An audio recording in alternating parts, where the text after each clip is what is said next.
So I have to take a drug test. They tell me I have to take a drug test, and I wasn't prepared, like, and I didn't know, like, that they were gonna do that. And so they drug test me, and of course I don't pass because I had been smoking for like 3 or 4 years for like a long time. And so I don't pass, but they tell me, come back in 2 weeks and we'll drug test you again. And so I went out and I told God, God, if I pass this drug test, I promise you that I'll stop smoking weed and I'll go to church every single day. It was like this little hope in me that, like, and this little tiny little faith in me, like that mustard seed, that could have a miracle, that God could do a miracle, that I would be able to, like, pass it, like I was like expecting something big from God, but then again I kind of felt like it was impossible, because I had been smoking so much. So I tell him that, and I go home, and in the room, in my room, there was this book, The Diary of Saint Faustina, which was a book that was just laying there, but it caught my attention because it had Jesus on it, and I felt like I needed to, like, fill my soul with something, or like, I don't know, it just really caught my attention. So I got it, and I opened it up to a random page, and here in this diary, it's the diary of a saint, Faustina, which is one of my best friends, and she has prayed so much for me, and she definitely has brought me really close to God in so many ways. Um, she's really, really special. And so I opened it up, and so in her diary, she writes down all the words that Jesus tells her, because Jesus appears to her and tells her she tells her about mercy and about trust. And he tells her in this diary about all his mercy and how he comes for sinners. And he just guides her in her journey. And so he tells her to have an image of him painted just how he appears to her. So he tells her to have this image painted, which is the Divine Mercy image, and it has a significance, which is the blood and water that gushes from his heart. And so I opened up the diary at like a random page, and it says it says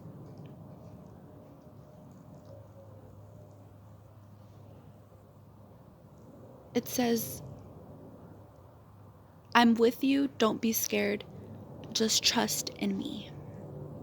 And in that moment, I felt like this deep peace in my heart, and I just knew that that was God talking directly to me, And the fact that I was able to, like, pick everything up and, like, distinguish everything, like, feel in my heart and, like, be so open to God and be so open to his blessing and his grace and his voice, was because my mom, for so many years, had been praying the rosary for me, and she had been telling other people to pray for me for so long because I was so lost and wilding and out there. And so all of her prayers opened me up to receive that grace and opened me up to hear God and to recognize God, because God is around us, in every single moment, and we can't recognize that all the time. But those prayers helped me recognize God and helped me enter this relationship with him. So don't stop praying for someone. So this was just so special, and like just a deep connection, and I felt like just so loved, and I felt like I just had to trust, I just had to trust Jesus, even if for me it seemed so impossible. I just had to trust that it was going to be okay. So I start reading her diary more and more, and it kind of gives me like this deep desire to like know more and more and more, and know like her relationship that she had with Jesus, because it was so deep and so special, and learn more about this mercy and this trust, right? Like what that mercy was like. Mercy means compassion and forgiveness. When having compassion and forgiveness, when they have the power to, when someone has the power to like punish. So I started learning more about this mercy, and this mercy became a part of my life, because God had mercy on me. Even though I was sinning so much and doing all of these things, He had mercy on me. He had compassion on me. And so it was just, this diary just really, the grace of this diary really penetrated deep in my heart and deep in my soul, because I had this deep connection with God. And every time I had a question or a worry, I would just like open up at a random page after praying and like telling God everything.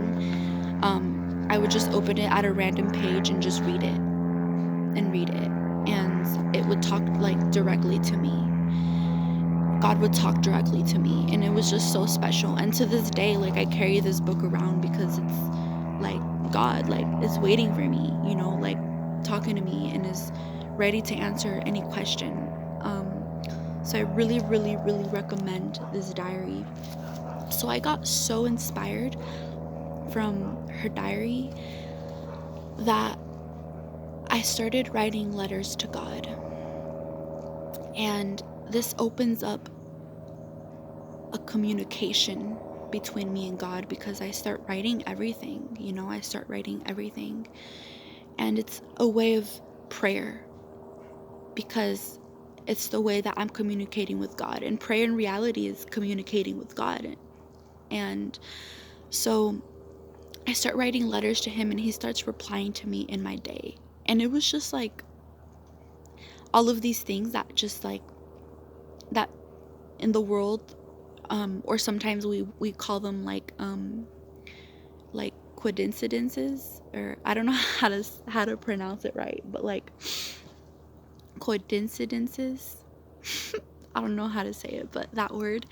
But in reality, like those is God. That's like God. Like it's not just a coincidence. I think that's it. It's not just a coincidence, but it's like God in reality.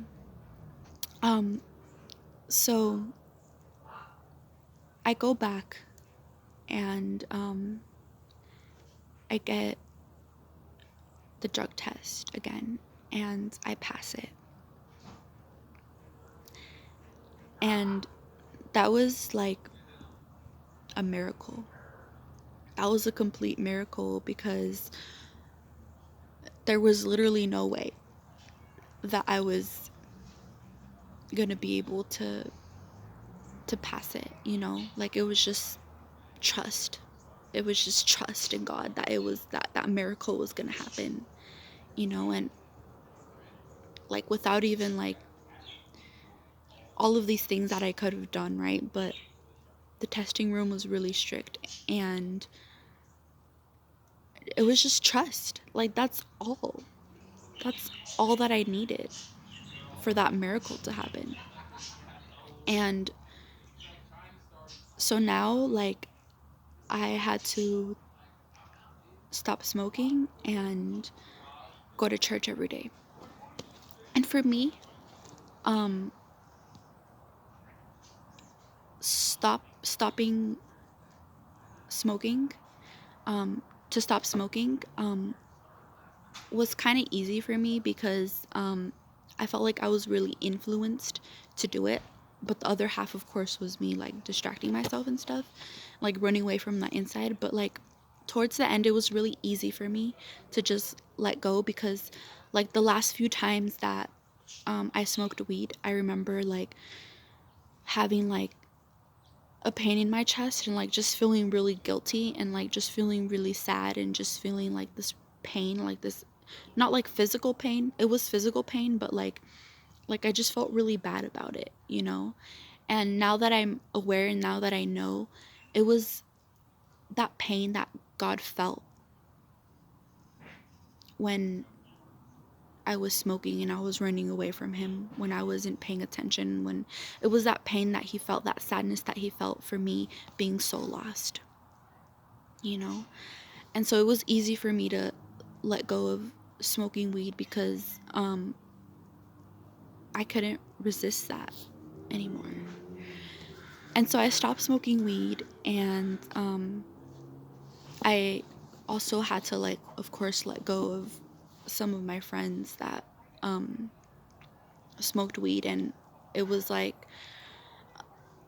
was gonna be like tempting for me to be around them. But I remember like sometimes I would be around them and like I just wouldn't smoke anymore. And it was just amazing to be able to do that, and how God like put that desire and put that pain in my heart for it to be easier, you know. And so like if you're trying to smoke weed, to stop smoking weed, just tell God, help me stop. And that's it, you know, and just trust that he will. And he calls us in different ways, but that's how he helped me to stop. So I stopped smoking weed, and I so then I had to, so church for me, in church at the church that I went to, was at 7:15 in the morning every day. And so I had to wake up early, but I was used to like waking up at like 1 p.m. and like because I was so depressed, like I would sleep all day and just wake up to like go to work and stuff. And so like I would always wake up so late, and of course like weed made me so tired. So I had to start waking up early. So that means that I had to go to sleep early and stuff. And so I start trying to like go to sleep early, and it takes me like a month to be able to like get up early every day to go to church.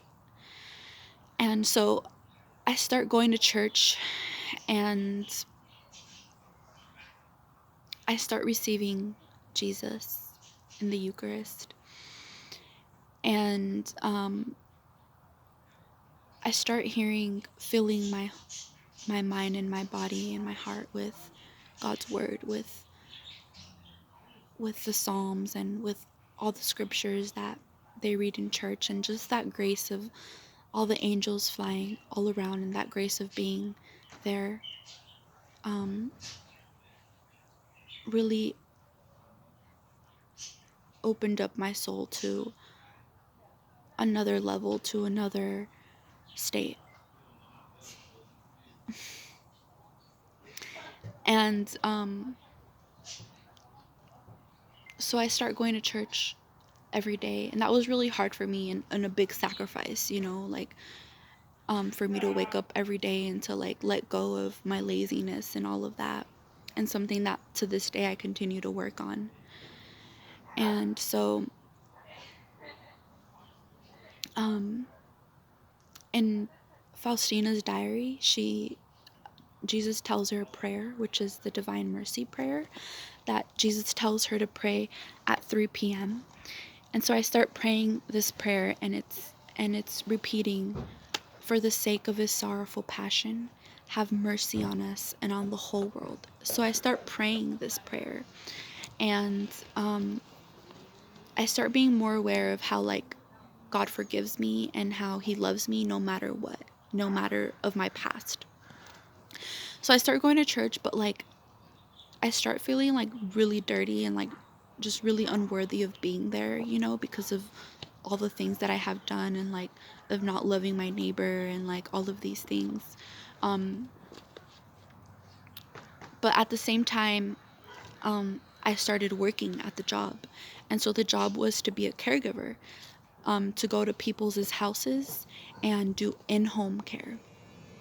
So I remember going to my first client's house, and he was this, they're elders, so he was this elder, and I remember like making him dinner and like helping him and like talking to him, and I just remember like in my heart feeling compassion for him, because he was like alone and like he had no one to take care of him, and like I had my whole family like at home waiting for me, and that made me realize that I had a whole family, and that like I wasn't alone, and that like my mom would cook dinner every day, and like it just planted this compassion in me, and like I stopped looking so much into me, like I stopped being so selfish by helping others, and like growing that compassion.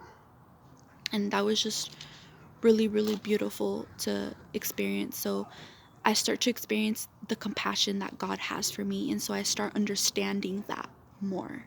I start understanding how, even though I'm such a big sinner, God loves me because he has so much compassion for me.